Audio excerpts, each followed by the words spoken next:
Hello and welcome. This is Sahara playing Pillars of Eternity, the White March, and we are getting ready to go down into the sun something, the next level. I believe this is the last level of this temple, and I think this is where Theos is at. I can't quite remember. So this might end up being Memories of the Ancients. Yeah, I believe it is. I have done as, okay, whether or not search for Theos. The souls given to me by the gods have illuminated a path through the darkness of this place. Theos lies somewhere ahead. So I believe I'm in the sun and shadow. Yeah. So this is, I believe, the last leg of this journey and my confrontation with him. Hopefully, I will do well this time. I hope. Okay. Eh? Let's see here. Quickly and quietly.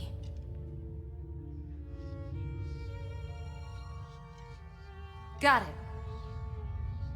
These ruins, like a great grave for a soul. I don't remember it being this dark down here.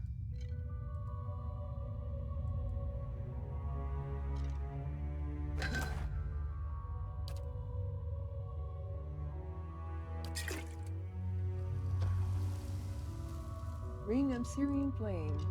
Oh, that's right. I think there's something that I have to activate down here. I can't remember.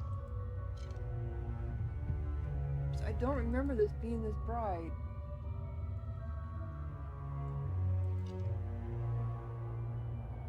I like it my party members down here. And bright, this dark. I think there's something I'm supposed to touch. I can't touch anything.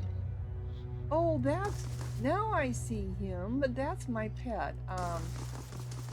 Console Hot's, head following me around. Okay.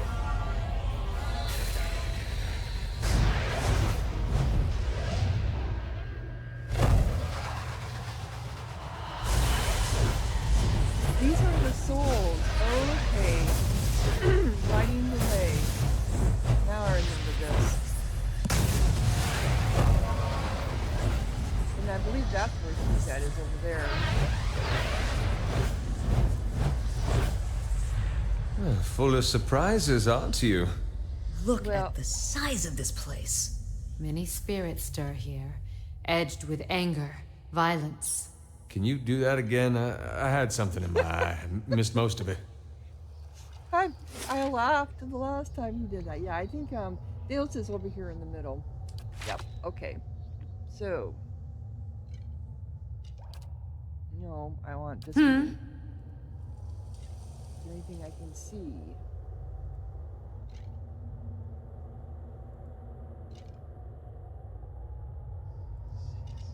Let's get you on your bow. Oop, I hate it when I do that. Okay, go that away.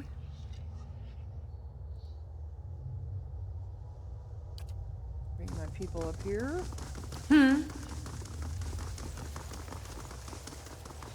I know there was some fighting. Lots of bodies all over.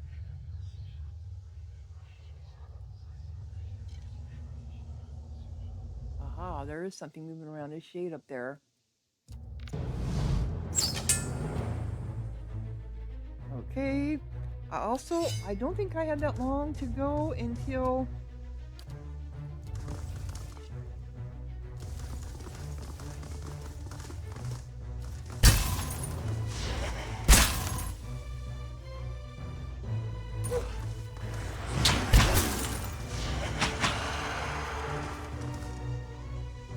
Yeah, I don't think I had that long until... Worth and rough! Oh, did he blow up? I think I can't remember.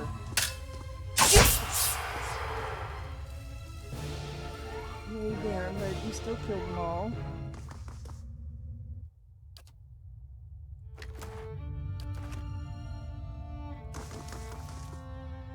Okay, there's my... Did we not, touch this one? Oh, here we go. Boots of Speed and a Topaz.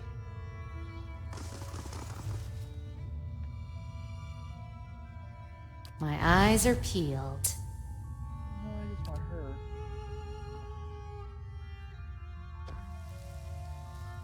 gotta Sure. see this. Lots of bodies down here. Any traps? I don't remember if they're. Ooh, that's an interesting looking.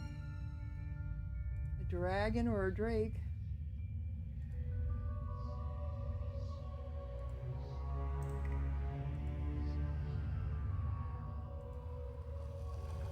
Alright, let's connect people over here. Eh? It looks like it has a, yeah, it does. It's chained to this pillar. And then it died down here. Interesting. Oh. Okay.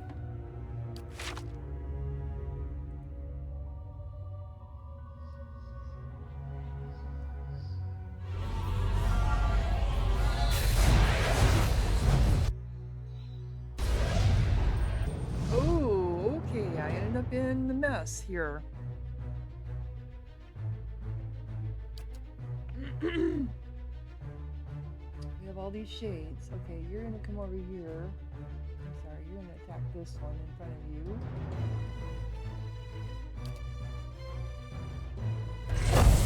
That's not very helpful. Oh, we got a. Okay. Probably you go up for that one. And you can do. Here's your marking. Piercing shot. Wounding shot. Mark. Flip. Mark prey. Can we be charmed? Hobbled poison. Yeah, they can be confused. So let's do your confusion on them, and I'm on the wrong. Yes.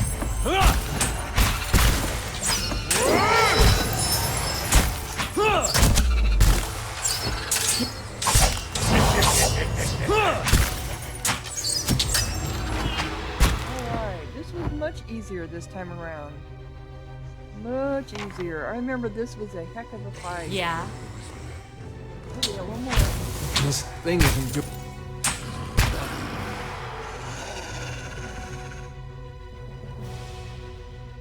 What are you on? Oh, it did. Okay, it finally. Well, the damage did go up on it. So I think it was finally down to like 11, and it was actually minus. So 16 to 24 slash, 5% accuracy, mythic. Oh, it's a mythic weapon now. 18% accuracy, 65% or 16 accuracy, 65% damage, 20 plus attack speed, 3% chance to cast Firebug on hit or critical, grants healing chain. Wow. Oops, damn it.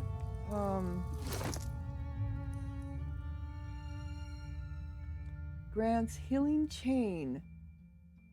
Speed average, allied plus 50 endurance, allied jump targets times 5, applies the same effect as allied target.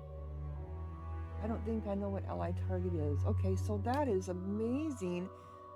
Dimensional shift. That is stunned. I don't know if I ever used that one, but I will use the. So this is so well worth it then. Okay, so its second rune. Okay, the blade appears to be tone. Okay. 4 runes are visible along the blade. It seems increasingly likely that it is some kind of apology. Okay, I read that. The blade has undergone a complete metamorphosis. The dagger is in every respect extraordinary. It seems like some transcendent realization of what a dagger would be in its purest, most perfect form. 5 runes grace the blade now, and their meaning seems to trickle into your mind as you look at them. Whether die and be blown away free of old labors. Cool. I am so glad I kept that. Yes, I am. That's amazing. I have to remember that it's there. All right.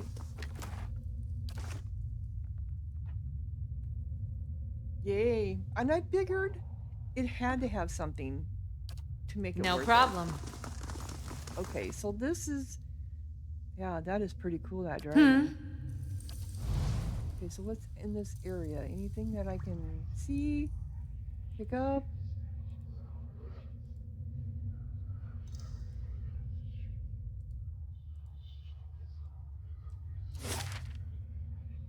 We still have all that area over here to get to, too.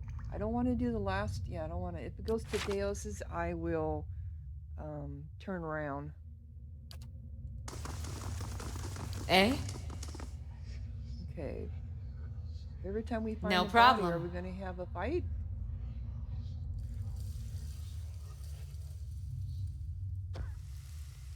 We got a diamond, minor bracers.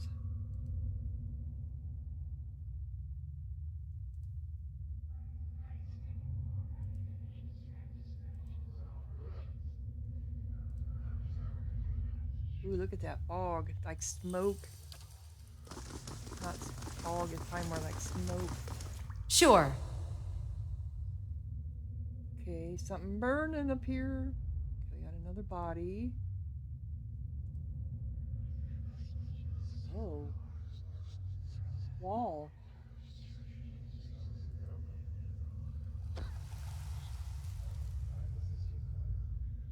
Andra T.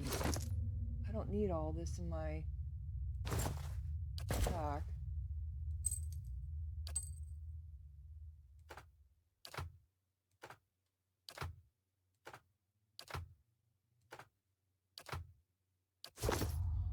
So this is the God Wall. I remember, I think, talking to him last time.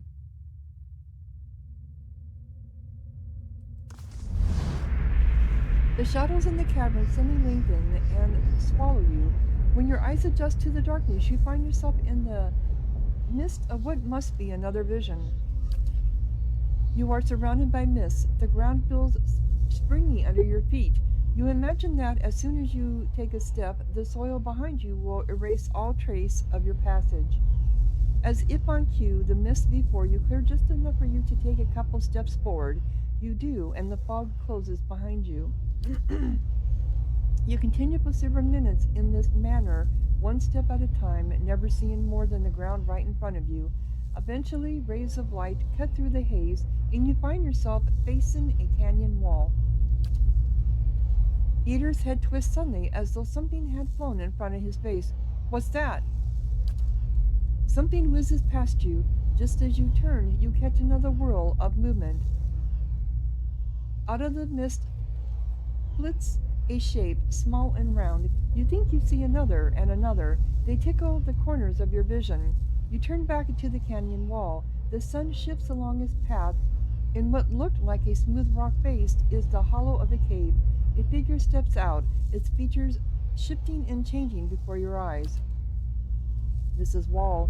The figure transformed from male to female, from Orlin to Amana, its bones lengthening and its fur receding into its flesh. The only detail that remains constant is the smooth, eyeless face. The whizzing and rushing shapes from the mist converge on the figure, and as they form a spinning cloud, you realize that they are eyes. You understand the value of a mystery watcher, a buried scroll, a hidden truth. These are my ways. You unravel a thread, Watcher, one you have lost and discovered over generations. And following it to its end has only brought you back to the beginning. The eyes track you even as they circle the god.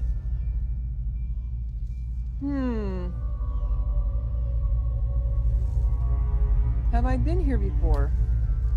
Wall giggles a strangely modulated sound that rises and falls as the god shifts from one form to the next. Your search for answers to your past has led you to another mystery and one grander still.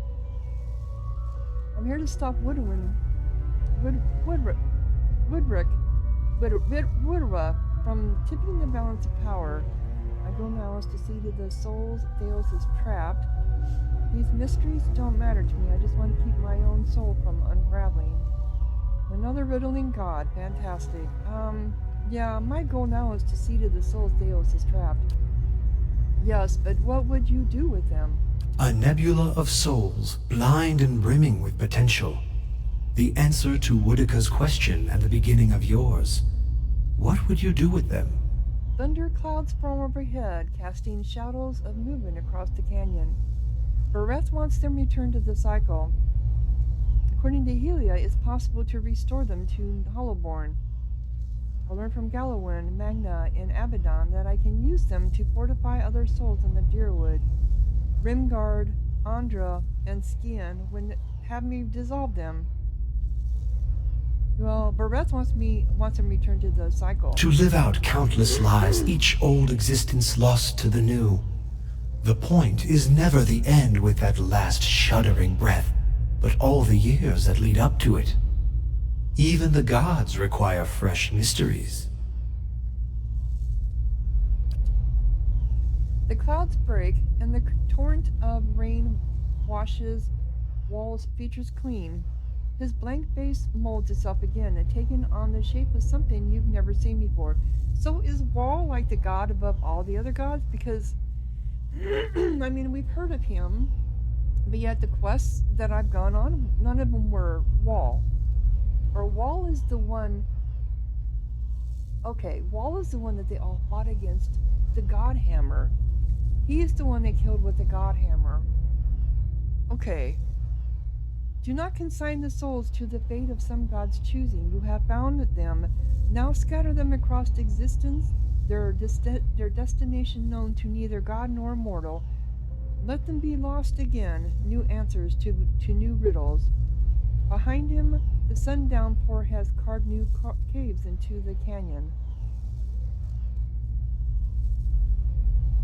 But what would happen to the souls? None know.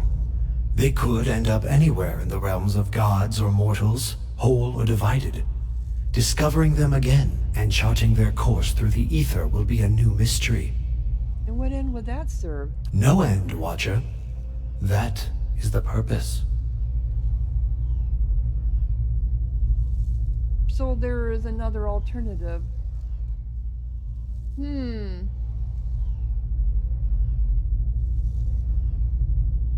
If I return them to the wheel, which is what I wanted to do, am I still playing within the gods' hands? I mean, he does make sense, Wall does, but he's somewhat of a demigod too, or a titan, destroyed by the other gods, the God Hammer.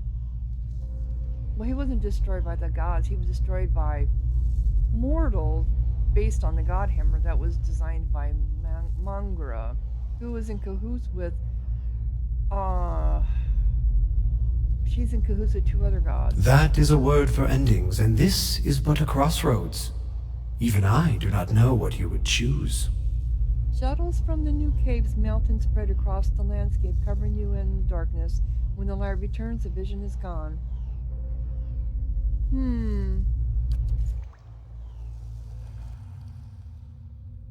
So he's just telling me that there's another alternative.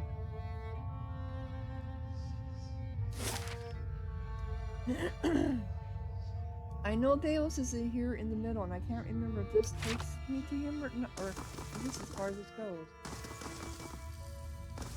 Oh, nope, it goes a little bit further. Quickly and quietly. We got another one of those souls appear.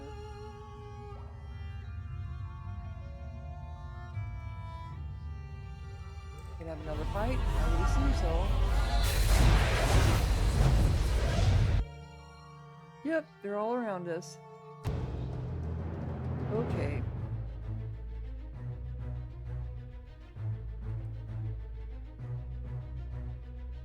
And you're fighting that one already, so let's go after this one. I'm here. Oh,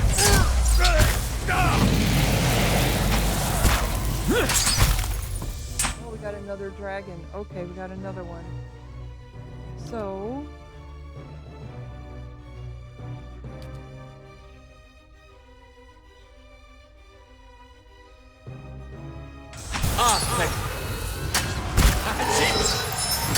Got it.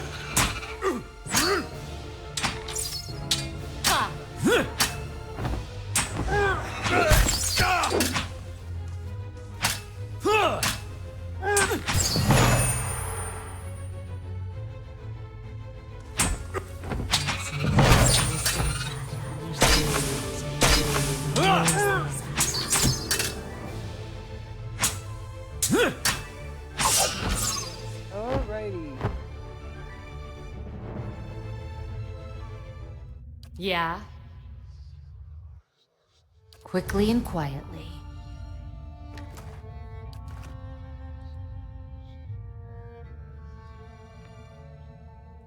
I don't think there's anything in any of these. Oh, is this?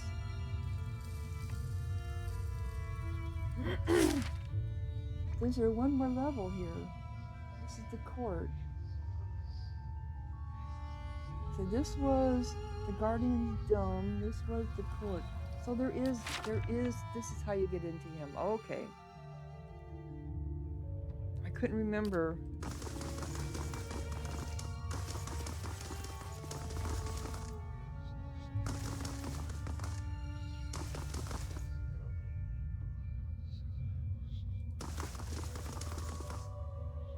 Alright, what's over here?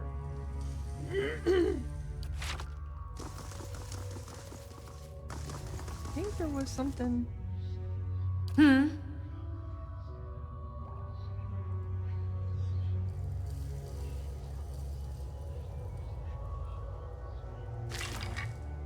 Okay, so this is an exceptional breastplate and a firing stun pistol.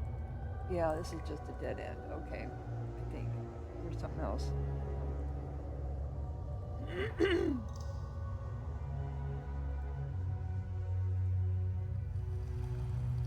That looks almost like a door, but it's just a wall.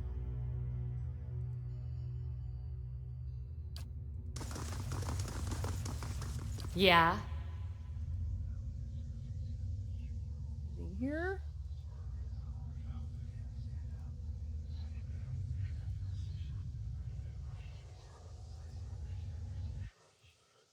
Okay, so we have a shade.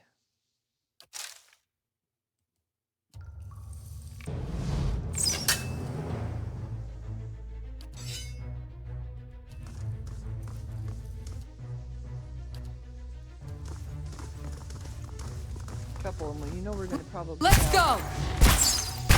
That's not very helpful. Got Ah, thank you.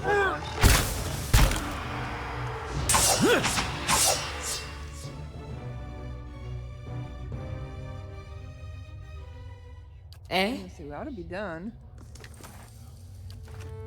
Got it.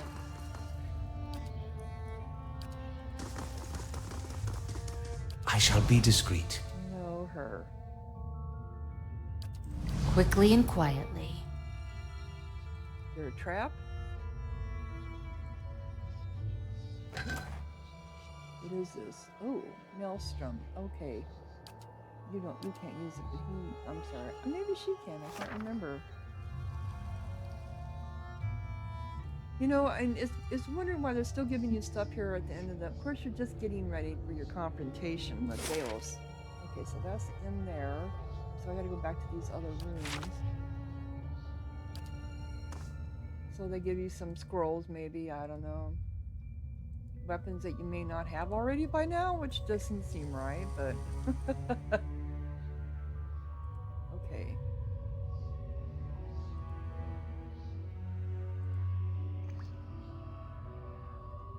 Eh?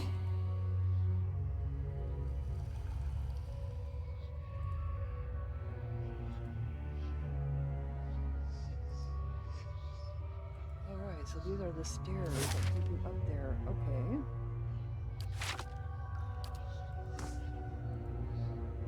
Yeah. The body. I can't go there? Okay. I thought those are stairs. Well, I need to get to these other rooms, so... Well, that was kind of stupid, but I had to click them all. Get her off scouting. Duh. We're gonna go over here. Run as fast as you can.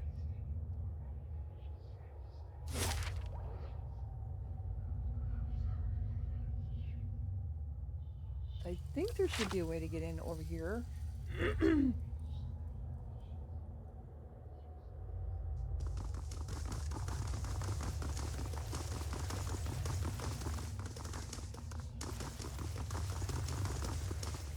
Could have swore.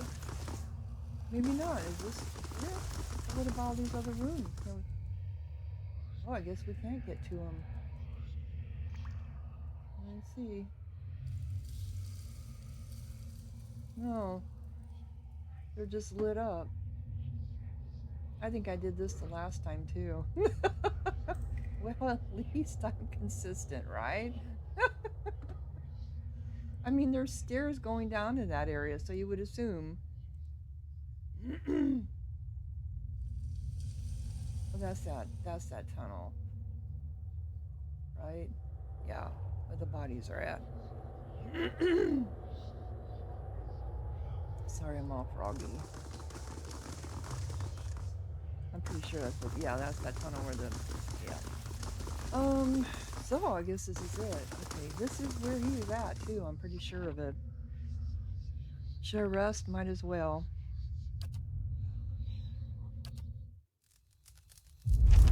Oh, I was hoping the Grieving Mother would come up again. Okay. The morning is dream in memory. The morning is cold and silent. You are up on the plateau of the birthing bell, and there is no sound, no wind. The sky is a smooth, mortared gray. The forest beneath the plateau, nothing more than a jagged black silhouette. Even the rock, the Audra around you, it feels colder. The sun's warmth bled from it. Against the cold backdrop of the sky, you see the great birthing bell hanging from its arch of Audra. Its surface is tarnished, and the shadows inside the bell are dark, still. It seems to press down upon you, or simply, sadly, watching, as if standing above a grave formed from the table of the plateau and the remains of the mother's womb that now covers its surface. Okay, little grizzly. And there is something heavy in your hands. It breathes, gurgling, slick and wet, yet that is all it is. You find yourself filled with fear. You don't want to look at what you are holding. You don't want to touch it with your mind, and it is all you can do to not cast it from you. Ah, so this is the first hollow-born she gave birth to. Examine what lies in your hands. The mass before you is vacant, flesh in the shape of a newborn. Bubbles of saliva bunch at the mouth, expelled by its steady gurgling breath, its arms, legs, head lolling, limp. No thought, no struggle, no desire to cry in protest or pain. There is nothing from within. There is an absence in your hands. As the grieving mother who gives birth to babies, this would be horrifying for her. Your hands tremble, shake, and the silence is broken as the chimes on your wrist echo with the trembling, and the chimes do not echo in the thoughts of the mass in your hands. There is no soul within to bear it, so that's why she's wearing those chimes. It was for this baby that ended up being a hollowborn. The only emotions blanketing the plateau are the pain of the mother. The child breathes, his heart beats, but it makes no cry. The child feels light, empty. There is no joy in it, no fear, no thoughts at all, yet in the hollows inside it, it breathes, a thing of habit, not life. You cannot move. Your trembling has subsided, and the birthing chimes on your wrists are as still as a child. The mother is crying, eager to see, begging to see the child. You feel a sudden spike of fear of being hunted. If you give the child to the mother, you will be blamed, and your anguish and rage shall fall upon you. And her anguish and rage shall fall upon you. She will not spare you or any one you love. Of this you are certain. So who was the mother? But you did not cause this. You don't think you caused it. And the mother begs, her arms outstretched. But you did not cause this. You don't think you caused it. So who's the mother that could give you that would go against everyone you love. Someone powerful, I'm certain. Queen? The chimes sound once more as you give the child to its mother, and as the chime fades, there is the eager gleam, the welling joy, the questioning, and you draw upon it deeply, letting the hope stream into her eyes, letting her ears fill with the cries that you have heard countless times past from other children on the bell. So you're changing her. Which is what we accused the Grieving Mother before of using her powers to manipulate the mother's minds, and the children's minds too, for that matter. You hear the laughter of the mother's voice in streams of tears that run down her face, and with a practiced motion, you weave a life that will never be, into her eyes and thoughts. She will care for the. You weave a life that will never be into her eyes and thoughts. She will care for the child as if it were whole until you set her free. She will care for it until you find a way to heal what has happened, until the reality cannot be dispelled anymore. Yep, that was not right to do. And still, cradled beneath the weeping woman that birthed it, the child in her arms does not hear the cries of the mother, does not react. It is an empty thing that breathes and carries nothing within it. And the chimes on your wrist lie still. They are bound to you like chains, never to sound inside a newborn's mind ever again. And the chimes on your wrist lie still. Okay. Oh, we got conversations with everybody here right now. Interesting. I don't remember if we did before. Well, let's talk to the Grieving Mother. Your mind comes bearing questions, Watcher. I saw La Hollaborn at the birthing bell. The Grieving Mother's head bows, and she raises her hands, cradling them slowly, so the chimes do not sound as she moves them. You feel a chill in the air, as if the vault of your mind is growing too large for the thoughts within, and your breath is laced with a chill. To your horror, you hear her breathing, ragged, hacking but strangely steady, and you can see saliva bunching at the corners of her lips become thick ropes of drool that cast themselves down her chin. There is the smell of blood in the air, new, wet, and the salt, sharp tang in your mind. Coupled with this is the smell of sodden undergarments cloying at your senses.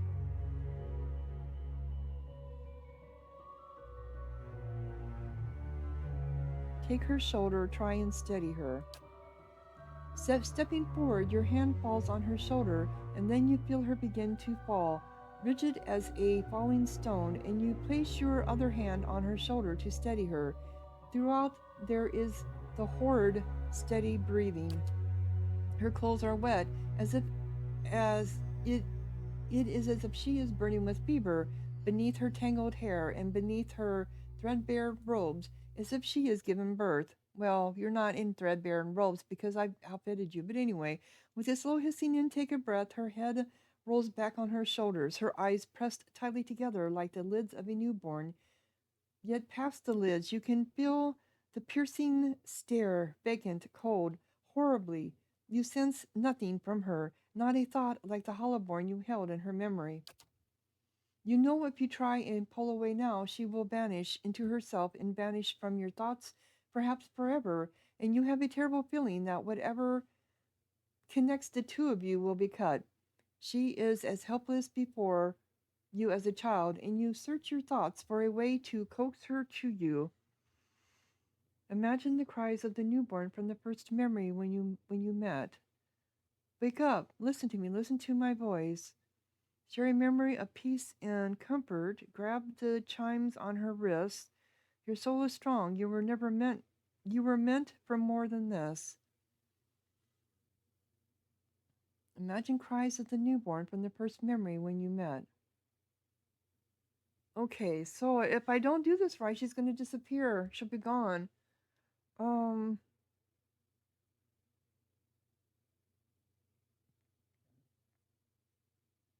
The chimes, I don't think are going to help her because the chimes are of the Hollowborn.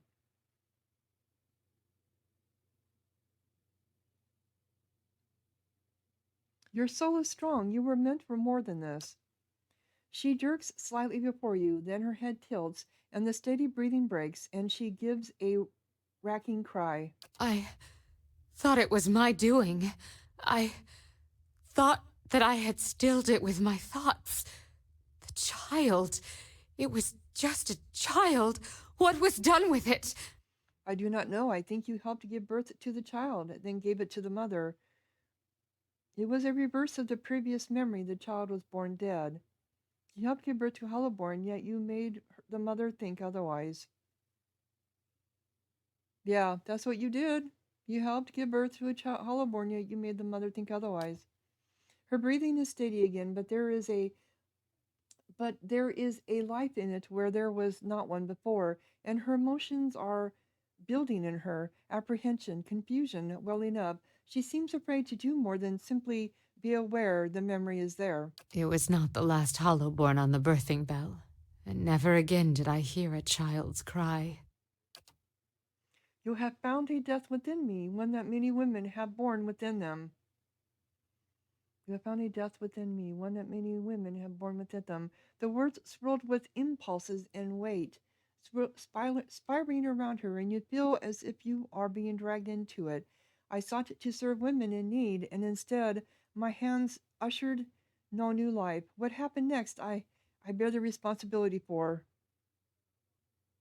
So what happened next? The first birth was the deepest, the saddest.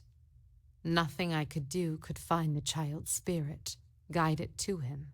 You feel a strange absence between you, as if your thoughts are being shared across a great distance. The thought bleeds out for a moment, then returns, sharp, near, personal.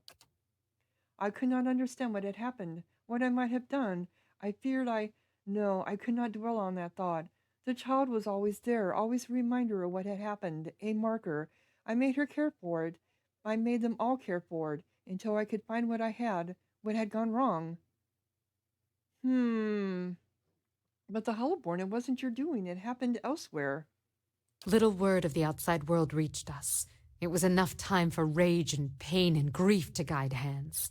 I feared what would happen to the children, what would happen to me. Every mother knows her womb may shed a stillborn, but these cold, soulless creatures, the parents wouldn't have understood, and fear of the unknown breeds violence. So what happened then? I held their minds within mine. I shaped and guided them as long as I could. And with each passing day, each new birth, the strain grew. And the more I felt my control slipping, the more I focused my thoughts. Eventually, even I succumbed to the power of my own illusion. I'd woven the threads so tightly that I could no longer see through them. And then one morning, I heard funeral bells tolling in the village. The sounds of wailing rose through the mists. A mother had died, her mind so focused on the care of her Hollowborn child that she neglected even to feed herself. Wow. And with that, the illusion broke. The townsfolk saw their Hollowborn the very day. The townsfolk saw their Hollowborn the very way they were, not the way I'd wished them to see. By the end of the day, they'd begun to look at me differently, too. Well, of course they did. I did not understand what had happened, but I knew enough to flee, and every suspicion that surfaced, every faded memory of what I'd done, I pressed it down, tucked it away. She feels cold, lonely, rigid. My skill failed me, but I did what was necessary. I regret the mother's death, but how much worse would it have been had I not acted?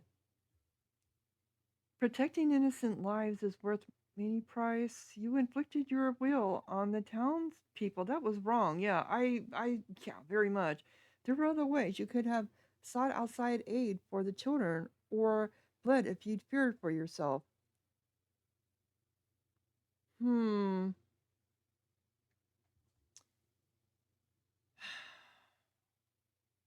Yeah, you could have sought aid. The choices you speak of are not always clear in crisis.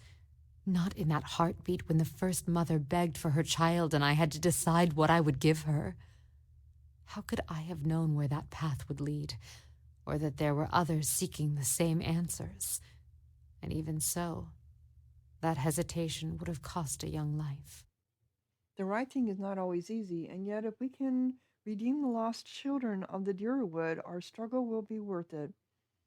To rule another like that, even for mercy, is wrong. We must accept that there are some things we cannot control. Yeah, I have to go with number 2. To rule another life like that. The grieving mother's mind is silent and still for several moments. She lets your words wash over her, seeping into the cracks in her own thoughts. So I gained some experience. My actions only caused more misery. Worse, I took from an entire village, made them as empty and helpless as the children I sought to protect. But what then? Is it better to stand by in the face of tragedy? To let it wash over the world a hungry tide? Life is often painful. You can't will it otherwise. Sometimes, if your actions would only make it worse. Forcing your will on the others is an injustice. How could anything but tragedy come from it? The world has a way of righting itself eventually. You must let it do so. Forcing your will on the others. Sometimes, if your actions would only make it worse. But what then? Is it better to stand by in the face of tragedy?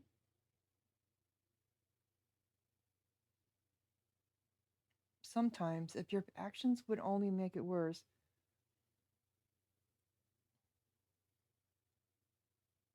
Life is often painful. You can't will it I otherwise. thought I could. So many minds I had willed into acceptance, mercy. And yet those thoughts became a trap, a prison, for the village and for me. Your words have soothed my mind in ways I did not expect. I thank you, Watcher, for the gift of your sight, for using it to guide me out of the prison of my mind. Let us hope it can also free you from the illusions Theos has woven around you. So I did it. Oh, maybe not. It added. No matter her reasons, the grieving mother was wrong to manipulate the villagers, and I think she understood that. I explained that controlling others is a grievous wrong, even in the face of a tragedy like the legacy. Some things must take their natural course. But it didn't update. Oh, it is completed. Okay. Okay, it's completed. Yay! So it's endurances that I won't be able to complete. But anyway, Aye? Aloth wants to talk here. We've been lied to. Our whole lives, and many lives before that. And it's led us to put our faith in a pantheon of gods that never deserved it in the first place. People need something to believe in. The gods, however they came to be, have served that purpose. Even though I hate the thought of that, it is the truth. Theos is wrong. Most people are functionally decent. Knowing the truth can only make them better. What difference does it make? People will be what they are, whether or not there are gods to believe in. It is an outrage. There's no excuse for misleading people like this. The Withians were right. People are fools and can't be trusted without some kind of authority looming over them. Yeah, unfortunately, people do need something to believe in. Yeah. I'm surprised to hear you say this. It seems that much harm comes from imposing authority where perhaps none is needed. We've seen the atrocities that members of the Leaden Key have committed without even understanding why or for whom they act. For once, the half-souled elf is right. To live in ignorance is to allow the gods to have their way with us. Yep. I've also been thinking, there won't be much left of Theos by the time you're done with him, if I know how you operate. That will leave the Leaden Key headless. Perhaps it's best it stays that way.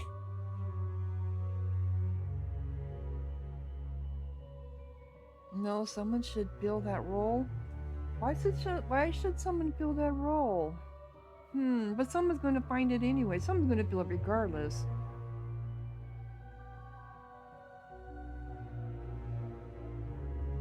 You know, when you, well, someone is always going to step forward. I, if I say someone should fill that role, I don't remember what I did last time. I think I agreed with him. Yeah, I agree. Then let's face Theos. When this is all over, I'll make sure that no one is able to commit his abuses again. Thank you, Aloth, and I believe that's what he said. All right, so let's... Durance, I won't have to talk... What? Let me see if he has anything to say. If doubts and curiosity plague you, you're skinning your knuckles on the wrong door. Is there anything new? No. No, okay. Hey. So, Eater. Well, doesn't that just beat all? Here I was, wondering all this time whether all these terrible things were people's fault or the gods. Turns out they might be the same thing. Yep, because the gods invented, or the people invented the gods. Wonder how things would have gone different 15 years ago if the Raid Sarens had been told their god was made in some forge or kiln someplace. Would we still have gone to war? People were starving. They'd have rebelled sooner or later. Yeah. It was their god who made them believe they were right. I doubt that they'd have fought it if they... No. No point in wondering about what... Well, yeah. People were starving. They'd have rebelled sooner or later. I could see the rebellion still happening, but I don't know that they would have invaded. He looks down at the ground and drumming his fingers against his side restlessly. When he speaks again, it seems half to himself. I don't know. When Woden left for war, we, had a fight. As brothers will. Oh, but what about? About him going off to war. He was set on it. But my parents warned him. They said you get a new country with every trip across the border, but your God, you only get the one. Now, me, I didn't know who was right. All I knew was I didn't want him to go. It's the same for families as it is for gods. You only get the one. I said every vicious thing I could think of, trying to change his mind. He brushed it off. Just got me madder, of course, him being so calm. He said I should come with him, but he'd understand if I didn't want to. I told him he'd better be able to face his God one day and answer for what he'd done. He said he'd keep that in mind. And then he was gone. By the time I'd cooled off, months had passed. One morning it dawns on me that my brother always knew better than me. If he was so sure of what he was doing, then I should be there with him. I packed my things and was on the road that same morning. Of course, what I didn't know then was he'd already changed his mind. By that time, he was dead on that field. Do you think he went to Waldwin because of what you'd said to him? So if you'd left with him, you'd have known why he changed his mind.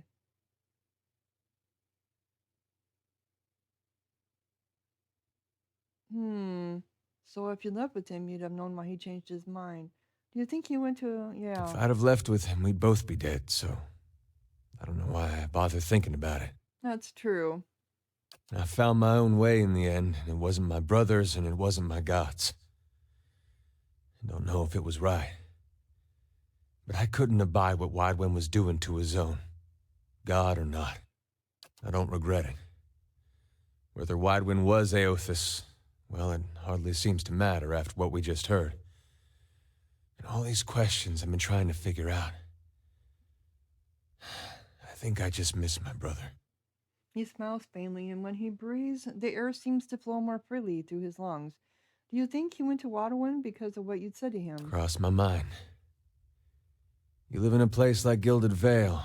You don't have a whole lot else to do other than think about things you don't want to think about. Yeah, so true. I hope that wasn't it. I hope he went there because it's what he thought was right.